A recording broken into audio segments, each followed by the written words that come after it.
Hi, Mike Sambuco here. Going to talk today about some more mindset mastery. Got a question for you. Who owns your brain? You ever thought about the thoughts that you have going on in your head all the time and where you got them from? I think most of us end up inheriting a lot of our thinking from our parents, and the rest of it gets put in there by our teachers, our peer group, friends, and a lot of it's not always good.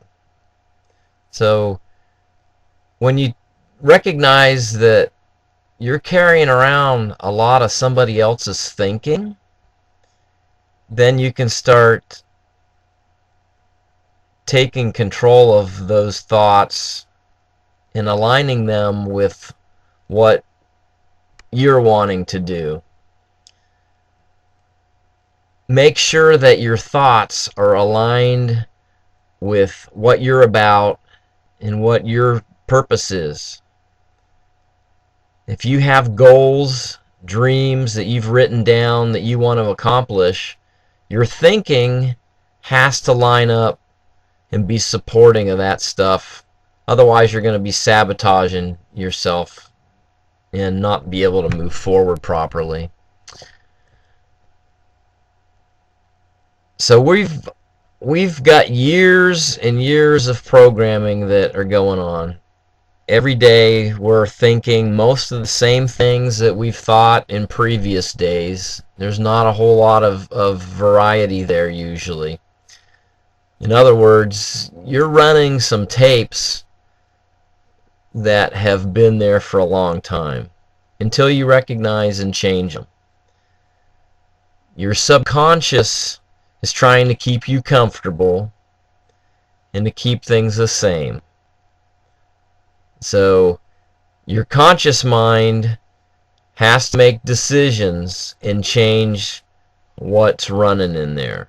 So I talked in one of the earlier videos this week about the power of decision, making a decision, and you are able to change what you think. So we can take responsibility for what we're thinking, own it, and realize that a lot of it didn't come from us. But you can change all that. You can overwrite that, and you can press on, and you can be able to make things happen that you never thought in the past that you'd be able to. So shine the light on what's going on in here.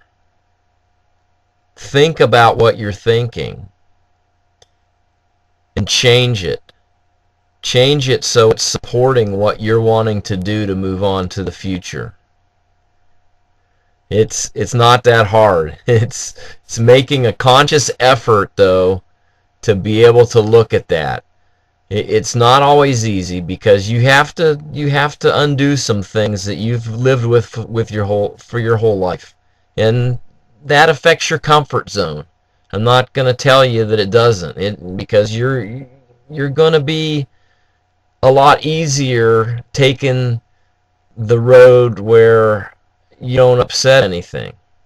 It's a lot easier to sit on the couch and watch TV than it is to do some personal development, listen to some people who have higher thinking than you, and read books where you get to see some things that you never have been exposed to before.